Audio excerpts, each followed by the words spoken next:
Hello guys, welcome back my YouTube channel. आज हम discuss करेंगे एंटरप्रेन्योरशिप डेवलपमेंट यूनिट 3 जो है अकाउंटिंग, जहाँ पे हम अकाउंटिंग के बारे में देखेंगे। जैसा कि हमने लास्ट वीडियो में मैंने आपको बताया था कि यूनिट 3 हमारी अकाउंटिंग की होगी, अकाउंटिंग टॉपिक से रिलेटेड होगी, जिसमें हम देखेंगे कि अकाउंटिंग क्या है, उसके फंक्शंस क्या है, उसके रूल्स क्या क्या होते हैं अकाउंटिंग में।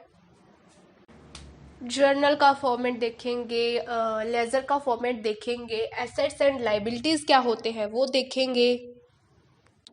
मैं आपको एक चीज़ पहले बता दूं कि इस वाले टॉपिक को, इस वाली यूनिट को आपको ज़्यादा ब्रीफली पढ़ने की ज़रूरत नहीं है, क्योंकि जो कॉमर्स स्टूडेंट होंगे उन्होंने 11th 12th से ये वाला टॉपिक जो है वो स्टार्टिंग से पढ़ा हुआ है, तो उनके लिए तो बहुत ईजी है। इनफैक्ट वो अगर नहीं भी पढ़ेंगे तो भी इसके आंसर में कुछ ना कुछ लिखेंगे, क्योंकि उनको आता होगा, उन्होंने स्टार्टिंग से ये चीज़ पढ़ी हुई है। जो भी टेक्निकल बैकग्राउंड के स्टूडेंट्स होते हैं उनके लिए ये टॉपिक समझना थोड़ा सा डिफ़िकल्ट हो सकता है। अब अकाउंटिंग क्या होता है हमारे पास? A process of recording business transactions. Accounting का मतलब ही ये है कि जहाँ पे बिजनेस ट्रांजैक्शन रिकॉर्ड होती है। यहाँ पे मेन चीज़ क्या है? ट्रांजैक्शंस। फॉर एग्जाम्पल ट्रांजेक्शन क्या होता है? आपने एक बिजनेस स्टार्ट करा है, तो वहाँ पे कैश इनफ्लो भी होगा, कैश आउटफ्लो भी होगा, फंड फ्लो होगा। तो जो भी ट्रांजेक्शन हो रही है, बिजनेस में कैश आ रहा है या फिर जा रहा है, वो सारी ट्रांजेक्शन जो है वो अकाउंटिंग के अंदर आती है, उसे हम बोलते हैं अकाउंटिंग। जब भी हम एटीएम जाते हैं तो एटीएम से हम पैसे निकालते हैं, तो दैट इज ट्रांजेक्शन, उसको हम ट्रांजैक्शन बोलते हैं। तो जो भी ट्रांजैक्शन होती है किसी भी बिजनेस में, उसको हम अकाउंटिंग बोलते हैं, और वो सारी उसमें रिकॉर्ड भी होती हैं। हमारे पास एक एसोसिएशन है, that is AAA, American accounting association, जिन्होंने बोला था कि अकाउंटिंग क्या है? Accounting is a process of identifying, measuring and communicating economic information to permit inform judgment and decision by user of the information। जहाँ पे इसका मतलब है कि अकाउंटिंग इज अ प्रोसेस होती है जहाँ पे हम आइडेंटिफाई करते हैं, मेजर करते हैं एंड कम्युनिकेट करते हैं इकोनॉमिक इंफॉर्मेशंस को किसी भी इकोनॉमिक सोसाइटी में, या फिर अगर कोई जो भी लोग वर्क स्टार्ट कर रहे हैं, तो क्या होगा, कोई प्रोडक्ट लॉन्च कर रहे हैं मार्केट में, तो उससे रिलेटेड जो भी ट्रांजैक्शन होगी, चाहे वो कैश इनफ्लो है, आउटफ्लो है, क्रेडिट है या डेबिट है। एक एग्जांपल लेते हैं, जैसे बैंक हो गया, ये बहुत एक सिंपल सा एग्जांपल है। जब भी आप बैंक जाते हो तो आप पैसे निकालते हो या फिर आप पैसे जमा करवाते हो, तो वो सारी ट्रांजैक्शन जो है वो बैंक में रिकॉर्ड होती है। जब भी आप अपनी पासबुक लेके जाओगे तो उसमें लिखा होता है कि आपने इतना अमाउंट निकाला और किस डेट को निकाला, तो वो सारी ट्रांजैक्शंस जो होती है वो रिकॉर्ड होती है, उसको ही हम अकाउंटिंग बोलते हैं। इसमें दो टर्म्स होती है, डेबिट और क्रेडिट, जो हम आगे जाके डिस्कस करेंगे। आगे हमारे पास accounting is science and art. ये हमारा एक क्वेश्चन भी बनता है कि अकाउंटिंग साइंस है या आर्ट है। देन सेकंड है हमारे पास फंक्शंस ऑफ अकाउंटिंग। अकाउंटिंग के क्या क्या फंक्शंस है? अकाउंटिंग के फंक्शंस है, फर्स्ट हमारे पास है रिकॉर्डिंग, देन क्लासिफाइंग। तो रिकॉर्डिंग में हमारे पास क्या आता है? Done through book known as journal. जो भी ट्रांजैक्शंस होती है वो जर्नल में रिकॉर्ड होती है। बिजनेस में जो भी ट्रांजैक्शन होगी वो जर्नल में रिकॉर्ड होती है, तो उसकी भी उसके कुछ रूल्स होते हैं जो कि अकॉर्डिंग स्टूडेंट जो भी मेरी वीडियो देख रहे हैं उनको पता होगा, क्योंकि वो स्टार्टिंग से ये टॉपिक पढ़ते आ रहे हैं। लेजर बनाना, जर्नल बनाना उन्होंने स्टार्टिंग से सीखा हो, तो उनको पता है कि ये क्यों है रूल। किसी भी बिजनेस में जो भी ट्रांजैक्शन होती है वो रिकॉर्ड की जाती है जर्नल बुक में। तो जर्नल बुक ये एक इम्पॉर्टेंट क्वेश्चन है, जैसे 11th 12th होता है या फिर आप कॉलेज में जाओगे तो फर्स्ट सेमेस्टर में ये क्वेश्चन 2 मार्क्स का आपको आता है कि व्हाट इज़ जर्नल।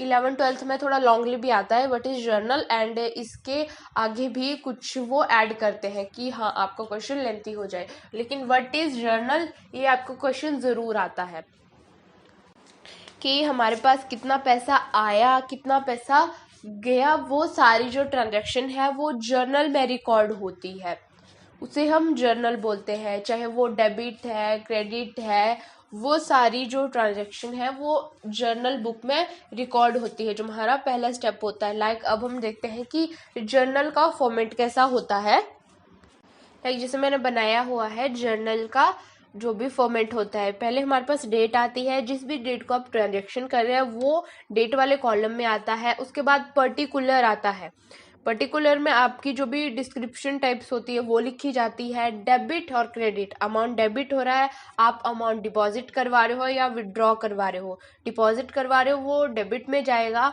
और विड्रॉ करवा रहे हो वो क्रेडिट में जाएगा। तो आप इसका एग्जाम्पल ये भी देख सकते हो कि जब भी आप बैंक में जाते हो आपकी पासबुक पे सेम यही जो है वो क्राइटेरिया होता है, यही जो जर्नल का लेजर है यही इंटरफेस होता है। फॉर एग्जाम्पल एक एग्जाम्पल लेते हैं, कमेंस बिजनेस ₹10,000, ये हम एक एग्जाम्पल ले रहे हैं। कमेंस्ड बिजनेस मतलब जो भी ऑर्गेनाइजेशन है उसने एक वर्क स्टार्ट करा, कितने रुपए में स्टार्ट करा, ₹10,000। तो जो 10,000 है हमारे पास वो हो गया हमारे पास कैपिटल ही होता है। जब भी हम बिजनेस स्टार्ट करते हैं तो उसमें हम पैसा लगाते हैं, क्या पूंजी लगाते हैं, तो उसको हम जो है वो ऐसे नहीं कैश नहीं बोलते, तो उसको एक फंड टर्म दी गई है जिसको हम बोलते हैं कि कैपिटल। हमने इतनी कैपिटल जो है अपने बिजनेस को स्टार्ट करने के लिए इन्वेस्ट करा, तो उस टर्म को हम बोलते हैं कैपिटल। फिर हम पर्टिकुलर में लिखेंगे कमेंस्ड बिजनेस, वो डेबिट हो जाएगा 10,000 से, तो 10,000 पहले हमारे पास आएगा डेबिट में, एंड 10,000 है क्या, कैश है, तो कैश जो है वो नीचे चला जाएगा क्रेडिट में, तो 10,000 जो है वो कैश में आ जाएगा। अभी हम देख लेते हैं पहले कि डेबिट क्या होता है और क्रेडिट क्या होता है। डेबिट होता है कि आपके अकाउंट से कितना पैसा गया, एंड क्रेडिट कि आपको कितना पैसा आया। जैसे फॉर एग्जाम्पल आप सभी लोग गूगल पे यूज़ करते हो, जब भी किसी को ट्रांजैक्शन करते हो पैसे देते हो तो वहाँ पे लिखा होता है कि अमाउंट डेबिटेड, आपने इतने रुपीस किसी को दिए। और जब भी आपको कोई पैसे मिलते हैं, लाइक सैलरी मिलती है या कोई फ्रेंड आपको पैसे देता है या कुछ भी है, तो वहाँ पे लिखा होता है कि अमाउंट क्रेडिट कि इतना अमाउंट आपको क्रेडिट हुआ। तो ये टर्म है कि डेबिट क्या है और क्रेडिट क्या है। ये आप किसी ऑर्गेनाइजेशन की टर्म्स होती हैं, उससे भी आप सिंपल सा एग्जांपल ले सकते हो या समझ सकते हो कि आपकी जो ऑर्गेनाइजेशन है या आपका जो वर्क है उसमें कितना पैसा जो है आप डेबिट कर रहे हो, कितना क्रेडिट कर रहे हो, कितना पैसा लगा रहे हो या कितना आ रहा है। तो उससे भी आप ये एग्जांपल ले सकते हो कि डेबिट की टर्म क्या होती है और क्रेडिट की टर्म क्या होती है। दूसरा है हमारे पास फंक्शन ऑफ अकाउंटिंग क्लासिफाइंग।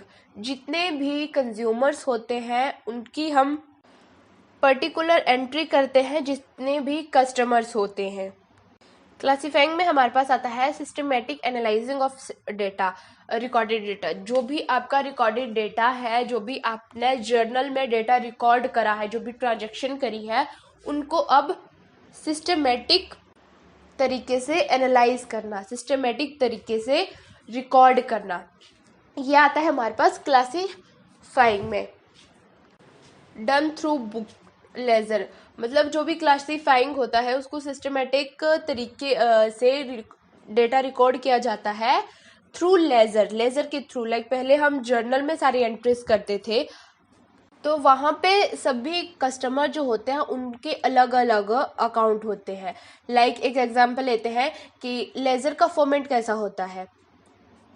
अब लेज़र में फॉर एग्जांपल लेते हैं कि हमारे पास मिस्टर ए है जिन्होंने जो है वो कैश लिया है, तो उनके लिए ट्रांजैक्शन कैसे होगी कि लेज़र में दो साइड्स होते हैं। एक साइड में हमारे पास डेट पर्टिकुलर अमाउंट आएगा और दूसरी साइड में भी सेम ही चीज़ आएगी, लेकिन जो आपकी लेफ्ट हैंड साइड में होगा वो डेबिट होंगे और जो राइट हैंड साइड में होंगे दैट इज क्रेडिट। मान लीजिए हाँ हमारे पास जैसे मिस्टर ए है, मिस्टर एक्स है, या फिर कोई बिजनेस फर्नीचर से रिलेटेड जो है वो ट्रांजैक्शन हुई है, तो इन सब का जो है वो अलग अलग अकाउंट जो है वो बनेगा। जैसे कि मिस्टर ए है उसका अलग लेजर बनेगा, मिस्टर एक्स है उसका अलग लेजर बनेगा, एंड लास्ट वन इज जो बिजनेस फर्नीचर के लिए ट्रांजैक्शन हुई है उसके लिए एक अलग लेजर जो है बनेगा। तो मतलब हम कह सकते हैं कि लेजर क्या है कि एक लेंथी प्रोसेस है जिसे धीरे धीरे इम्प्रोवाइज किया गया। अभी तो सारी चीज़ें डिजिटली हो गई है, लेकिन अभी भी ये टर्म होती है और ये प्रोसेस थोड़ा लेंथी है अभी भी। अभी जैसे डेबिट साइड में आप लिखोगे कि डेट हो गया और पर्टिकुलर में आएगा टू कितना, मतलब कहाँ से कितना कैश लिया, तो आगे अमाउंट लिख देंगे। और क्रेडिट में आएगा कि अगर आपने किसी से कैश लिया है तो वाई, जैसे मिस्टर ए से आपने कैश लिया, अमाउंट लिया है वाई मिस्टर ए, तो वो अमाउंट जो है मैं मेंशन हो जाएगा। तो ऐसे ही हम लेज़र को मेंशन करते हैं और किसी भी क्या बोलते हैं उसको, बिजनेस में, ऑर्गेनाइजेशन में जो है वो ट्रांजैक्शंस करते हैं। इसीलिए पहले ही बोला गया है कि क्लासिफाइंग का मीनिंग ही ये है कि systematic analysing of recording data, systematic तरीके से डेटा को रिकॉर्ड करना। अब क्या हो गया कि जो भी अकाउंटिंग के फंक्शन है उसमें हमने रिकॉर्डिंग कर ली, क्लासीफाइंग कर ली, देन थर्ड स्टेप हमारे पास आता है समराइजिंग। समराइजिंग में हमारे पास क्या आएगा, process involve trial balance, income statement, balance sheet. कोई भी बिजनेस है उसके एंड में, एंड ऑफ द ईयर एक शीट बनाई जाती है, फाइनल शीट, जिसको हम बोलते हैं बैलेंस शीट। बैलेंस शीट में हमारे पास टू टर्म्स आएंगी, एसेट्स एंड लाइबिलिटीज। और एसेट और लाइबिलिटीज के साथ होता है हमारे पास कैपिटल। तो इसका ये भी फॉर्मूला है, asset is equal to liabilities plus capital. तो एसेट्स क्या होते हैं, एसेट जो भी हमने खर्चा करा है, और लाइबिलिटीज में वो चीज़ आएगी कि हम किसी को पेमेंट करने वाले हैं। लाइक फॉर एग्जाम्पल आपने किसी से लोन लिया है, जो जब आप उस लोन को वापस करोगे तो वो चीज़ें जो है वो किस टर्म में जाएंगी, वो जाएंगी हमारी लायबिलिटी टर्म में। एंड लास्ट वन कैपिटल, जो तीन चीज़ें मैंने आपको बताई, एसेट, लायबिलिटी एंड कैपिटल। तो कैपिटल तो हमने पहले ही जो है वो डिफाइन कर लिया कि कैपिटल क्या होती है। एक टर्म होती है जब भी आप किसी बिजनेस में पैसा लगाते हो तो उसको हम कैपिटल के रूप में जो है वो डिफाइन करते हैं, उसको हम कैपिटल बोलते हैं।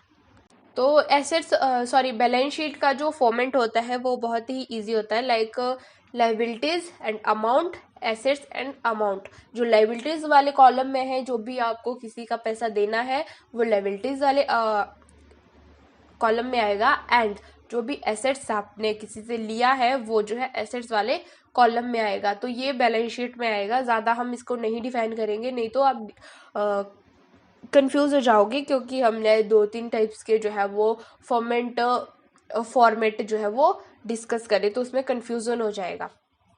अब जो लाइबिलिटीज़ है उसमें हम करंट लाइबिलिटीज़ क्या लिखते हैं, और एसेट में लिखेंगे current assets, non current assets.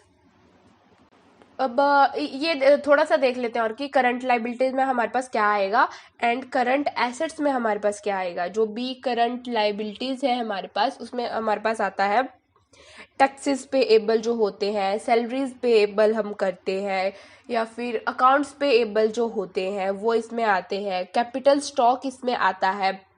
और करंट एसेट्स में हमारे पास आता है कैश आता है हमारे पास, फिर शॉर्ट टर्म इन्वेस्टमेंट आते हैं, इन्वेंट्रीज आता है हमारे पास, प्रीपेड इंश्योरेंस आता है, और फिक्स्ड एसेट्स में हमारे पास आता है जैसे लैंड हो गया, बिल्डिंग हो गया, दैट इज फिक्स एसेट्स, उनको हम फिक्स एसेट जो है वो बोलते हैं। फिक्स एसेट्स में मशीनरी भी आएगा, प्लांट भी आएगा। फर्स्ट स्टेप आता है हमारे पास एनालाइजिंग एंड इंटरप्रेट, जो भी हमारी ट्रांजेक्शन होती है उनको एनालाइज करना एंड देन इंटरप्रेट करना। देन फिफ्थ वन है हमारे पास कम्युनिकेटिंग, जैसे बैंक वाले होते हैं वो आपसे कम्युनिकेट करते हैं। जब भी आप बैंक जाते हो तो वो आपको अलग अलग नए नए रूल्स बताते हैं, नई नई स्कीम्स जो भी चलती है वो बताते हैं, या जो भी आपने ट्रांजैक्शन की है, कोई गलत ट्रांजैक्शन हुई है, या जो भी आपने कोई ऐसी ट्रांजैक्शन की है जो कि नहीं होनी चाहिए थी, या गलती से जो भी पैसे कटे हैं, तो उसके बारे में बैंक आपसे जो है वो कम्युनिकेट करता है। अब थोड़ी देर पहले आपने ये भी, आपको अगर पूरी वीडियो आपने देखी होगी 10 मिनट की इससे पहले, तो आपको याद होगा कि हमने डेबिट एंड क्रेडिट की बात भी की थी कि डेबिट क्या होता है और क्रेडिट क्या होता है, तो वो आपको समझ आ गया। तो अब हम देखेंगे कि rule of debit and credit, जो रूल है डेबिट क्रेडिट के वो क्या है अकाउंटिंग में। Rule of debit and credit in accounting. अब हम डिस्कस करेंगे रूल्स, जिसे हम कहते हैं गोल्डन रूल्स ऑफ अकाउंटिंग। इसके बिहाफ में जो जितनी भी एंट्री होती है वो सब इन अकाउंट्स के बेस पे होती है।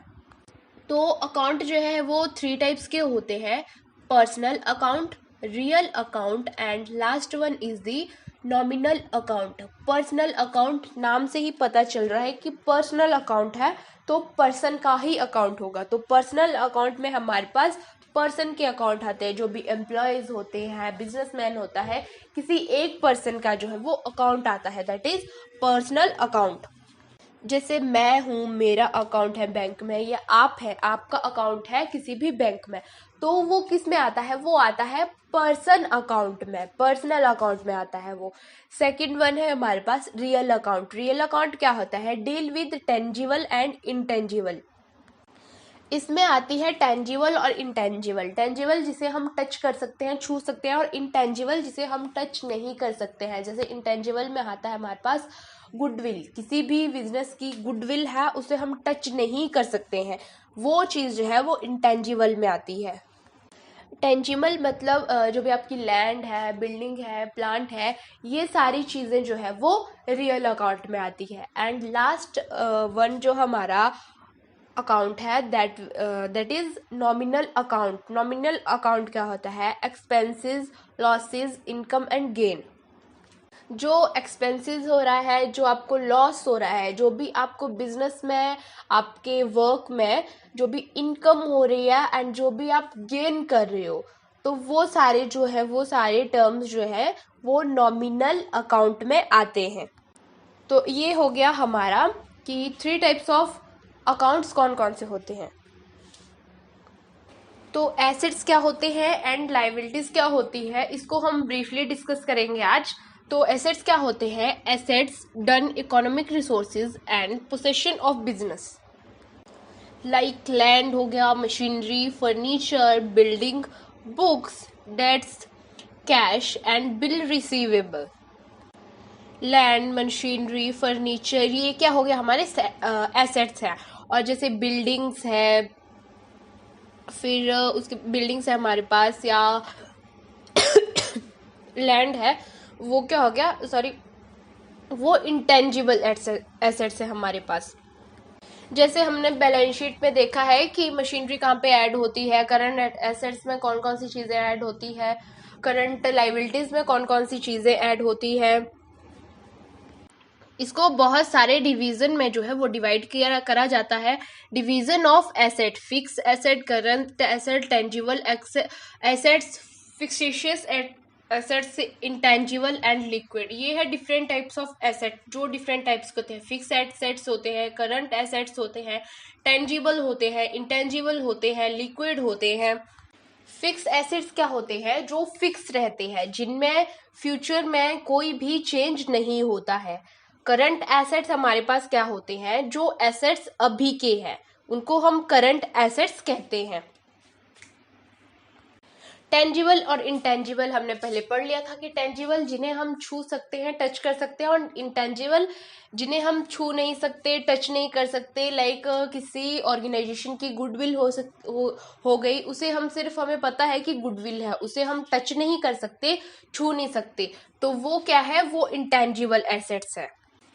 अब देखते हैं लाइबिलिटीज क्या होती है। जो अमाउंट हमारे पास होता है, जो हमें चुकाना होता है, the amount which is liability legally bound to pay, वो लाइबिलिटी होती है जो आपको पे करनी ही पड़ेगी। बाउंड होते हैं कि आपको वो लाइबिलिटी किसी भी हालत में पे करनी ही पड़ेगी। जैसे आप लोन के एग्जांपल लिया था हमने थोड़ी देर पहले कि हाँ, अगर आप लोन ले रहे हो तो लाइबिलिटीज का क्या है कि लोन में आपको वो लोन देना ही पड़ेगा बैंक वालों को। अगर आप नहीं देंगे तो वो आपके जो भी आपकी फिर पुरानी जैसे लैंड हो गई या कोई बिल्डिंग है, उसको जब्त कर लेंगे, उस पर अपना हक जमा लेंगे, उसको ले लेंगे अगर आप उनका लोन नहीं देते हो तो वो क्या है कि आप एक बॉन्ड है कि आपको किसी भी हालत में वो पे करना ही करना है। That is liabilities.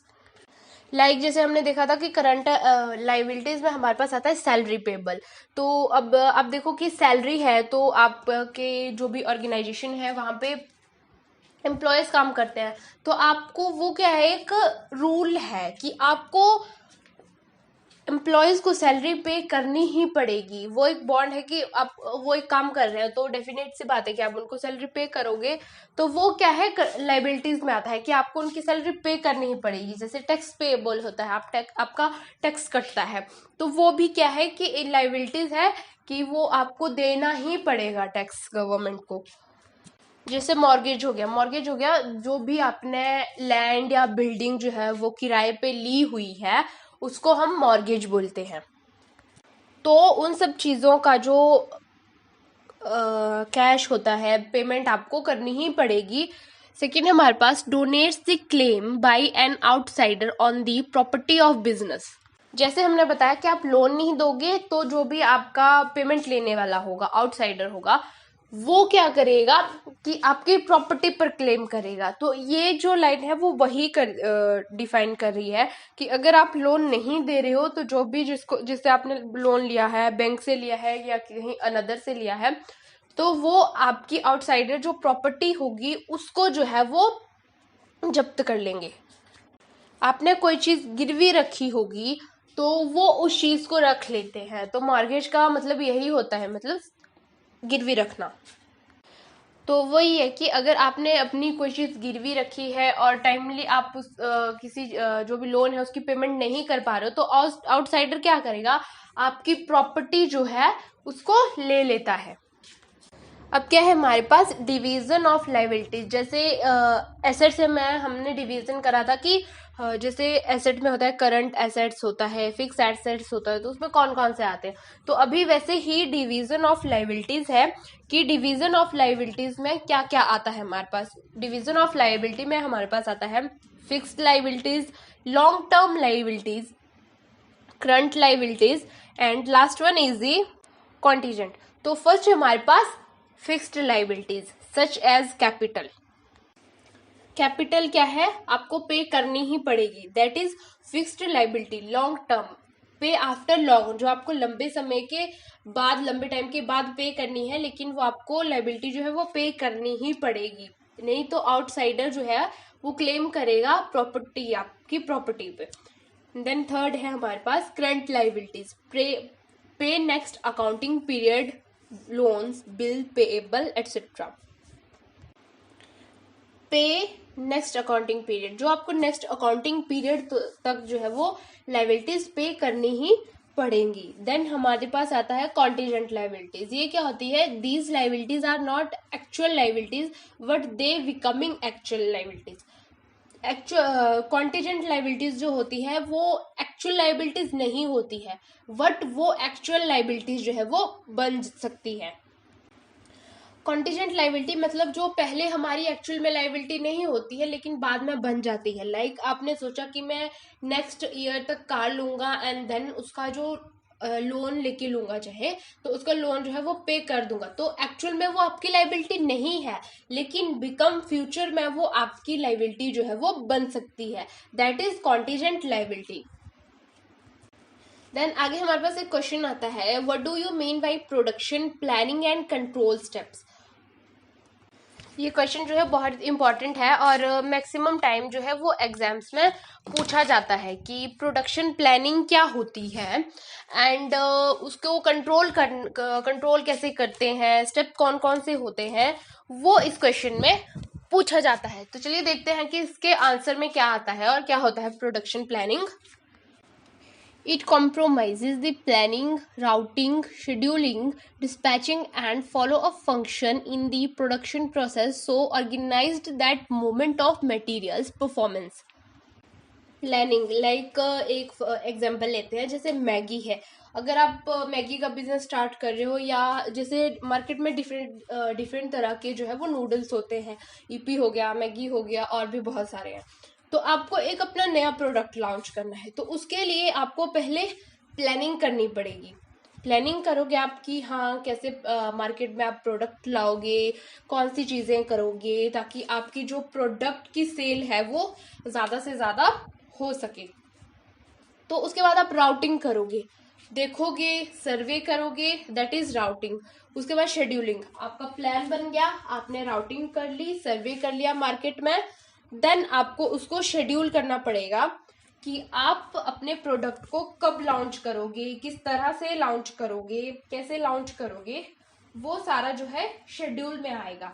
तो आपने अपने प्रोडक्ट की प्लानिंग कर ली। प्रोडक्शन में यही आता है कि what do you mean by production, उसमें यही आता है कि प्लानिंग क्या होती है, कंट्रोल क्या होते हैं, स्टेप्स क्या क्या होते हैं।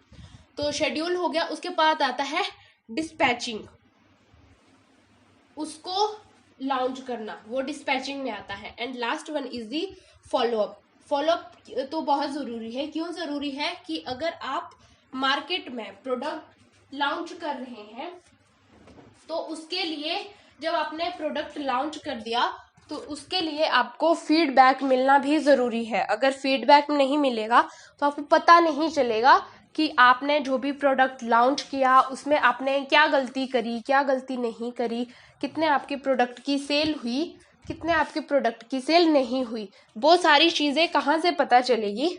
वो सारी चीज़ें हमें पता चलती है फॉलोअप सीरीज से। तो इसीलिए फॉलोअप सीरीज का जो प्रोसेस है, जो पॉइंट है, वो भी मोस्ट इम्पॉर्टेंट होता है प्रोडक्शन प्लानिंग में। तो अब देखते हैं प्रोडक्शन प्लानिंग। प्रोडक्शन प्लानिंग जो है हमारे पास वो 2 टाइप्स का होता है। फर्स्ट होता है हमारे पास प्लानिंग एंड सेकंड होता है हमारे पास control. Planning, plan your work, जो भी आप वर्क कर रहे हो उसको प्लान करना, and control, work your plan, जो आपका वर्क है उसको प्लान करना एंड कंट्रोल करना। तो प्लान योर वर्क में हमारे पास क्या आता है, जो हमने पढ़ लिया, चीज़ें डिफाइन कर ली, डिस्कस कर ली, वही आगे आती है। प्लानिंग में क्या आएगा हमारे पास, फर्स्ट हमारे पास आते हैं routing, then scheduling and last one में लोडिंग। रूटिंग, आप सर्वे करोगे, मार्केट में जाके देखोगे आपके प्रोडक्ट के बारे में, देन शेड्यूल करोगे कि जो भी आपने प्रोडक्ट बनाया, लाइक जैसे हमने लास्ट में डिस्कस करा, आपने मैगी का प्रोडक्ट बनाया, तो आप शेड्यूल करोगे कि किस टाइम पे उसको मार्केट में लॉन्च करना है, वो शेड्यूलिंग में आएगा। एंड देन उसके बाद आएगा हमारे पास लोडिंग। तो ये है हमारा प्लान योर वर्क। जो भी आपके प्लानिंग में आएगा कि प्लान योर वर्क, आप अपने वर्क को कैसे कैसे प्लान करोगे, वो आता है प्रोडक्शन प्लानिंग में। एंड सेकंड वन, जैसे मैंने बोला कि प्रोडक्शन प्लानिंग में 2 टाइप्स है हमारे पास, एक प्लानिंग है and second one is the controlling. तो कंट्रोल कैसे हो, कंट्रोल का जो प्रोसेस है वो कैसे है, वो है कि कंट्रोल में हमारे पास आता है फर्स्ट वर्क को कंट्रोल करने के लिए फर्स्ट चीज आती है dispatching, second one expenditure and third last one is corrective action. Dispatching आएगा, पहले डिस्पैच करोगे आप जो भी आपका प्लान ऑफ वर्क है, एंड देन उसके एक्सपेंडिचर को देखोगे, एंड लास्ट में हमारे पास आता है करेक्टिव एक्शन, कि जो भी आपको करेक्ट एक्शन लेना होता है वो आता है लास्ट में नंबर 6 पे। एक और क्वेश्चन देख लेते हैं, इसमें लास्ट क्वेश्चन जो बनता है कि what are the main features of various financial report. जो एक फाइनेंशियल रिपोर्ट होती है उसके क्या क्या वेरियस फीचर्स होते हैं। ये क्वेश्चन बहुत ही मोस्ट इम्पॉर्टेंट है और ज़रूर पूछा जाता है। अभी हम जो भी हमारे एंटरप्रेन्योरशिप डेवलपमेंट है उसके 5 यूनिट्स है और यूनिट वाइज हम जो है वो डिस्कशन कर रहे हैं। एक यूनिट में 3-4 चैप्टर होंगे, वो डिस्कस कर रहे हैं एक ही यूनिट में। जब हमारी यूनिट कंप्लीट हो जाएगी देन एक हम सेपरेट वीडियो बनाएंगे कि कौन कौन से इंपॉर्टेंट क्वेश्चन है। वैसे तो मैं आपको वीडियो के बीच में बता रही हूँ कि हाँ ये इंपॉर्टेंट क्वेश्चन है, इसको आप पढ़िए, देन आगे ये इंपॉर्टेंट क्वेश्चन है, इसको आप पढ़िए। तो वैसे तो मैं वीडियो में भी बता रही हूँ, लेकिन उसके लिए मैं सेपरेट से आपके लिए एक अलग वीडियो भी बना दूंगी कि ये आपके इंपॉर्टेंट क्वेश्चन है। तो एक लास्ट क्वेश्चन देख लेते हैं इस यूनिट में जो कि इंपॉर्टेंट है। वो है main features of various financial report, कि एक फाइनेंशियल रिपोर्ट के वेरियस फीचर्स क्या क्या होते हैं। फर्स्ट है हमारे पास to know financial condition of organisation. जो भी पर्सन है उसको पता होना चाहिए financial condition of the business, की बिजनेस की फाइनेंशियल कंडीशन क्या है, ऑर्गेनाइजेशन की फाइनेंशियल कंडीशन क्या है। देन नेक्स्ट हमारे पास आता है financial soundness, efficient operation, cost of production, return of investment, profitability, effective control, budgeting and last one is pricing. अब क्वेश्चन ये आता है इसमें कि हम किसी भी ऑर्गेनाइजेशन की बिजनेस की फाइनल रिपोर्ट क्यों बनाते हैं। हम किसी भी बिजनेस की फाइनेंशियल रिपोर्ट ऑर्गेनाइजेशन की इसीलिए बनाते हैं ताकि हमें पता चल सके, क्या पता चल सके कि बिजनेस में फाइनेंशियल साउंडनेस कितना हुआ है, रिटर्न ऑफ इन्वेस्टमेंट कितना हुआ है, कि हमने जो इन्वेस्टमेंट करा उसमें हमें रिटर्न कितना आया, हमने कॉस्ट ऑफ प्रोडक्शन कितना किया, प्रॉफिट कितना हुआ, कितना हमने उस पर बजट लगाया, एंड कितनी जो है वो टोटल प्राइसिंग हुई। तो ये सारे जो है फीचर्स हैं जो हमें पता चलते हैं एक गुड फाइनेंशियल रिपोर्ट से। तो ये था हमारा आज का topic unit 3 entrepreneurship development accounting, जो कि सारा आपकी यूनिट ही अकाउंटिंग पे डिपेंड थी, जो हमने डिस्कस कर ली। द नेक्स्ट वीडियो में हम देखेंगे यूनिट 4 एंटरप्रेन्योरशिप डेवलपमेंट की यूनिट 4 जो है हम वो डिस्कस करेंगे। आज की वीडियो हमारी अभी यहीं पे ख़त्म होती है। आई होप सो कि आपको मेरी वीडियो पसंद आई होगी, तो चैनल को लाइक शेयर एंड सब्सक्राइब करना ना भूलें। हमने पहले भी जो है वो चैप्टर वाइज हम डिस्कस करते हैं पूरी बुक, लाइक हमने बिजनेस लॉ की भी जो है डिस्कशन करा हुआ है, मैनेजमेंट अकाउंटिंग का जो जितने भी चैप्टर्स है वो सारे हमने डिस्कस करे हुए हैं। अभी हमने एंटरप्रेन्योरशिप डेवलपमेंट जो है वो भी बुक अपनी कवर कर रहे हैं हम धीरे धीरे। देन नेक्स्ट जो है जो भी आपको बुक डिस्कस करनी होगी, जिसके भी आपको यूनिट्स वाइज हमें डिस्कशन करना होगा या कोई इंपॉर्टेंट क्वेश्चंस आपको चाहिए होंगे, तो आप मेरे को कमेंट कर सकते हो। देन मैं उसके अकॉर्डिंग जो है वो नेक्स्ट वीडियो बनाऊंगी। आई होप सो कि आपको मेरी वीडियो पसंद आई होगी, तो चैनल को लाइक शेयर सब्सक्राइब करना ना भूलें एंड थैंक यू।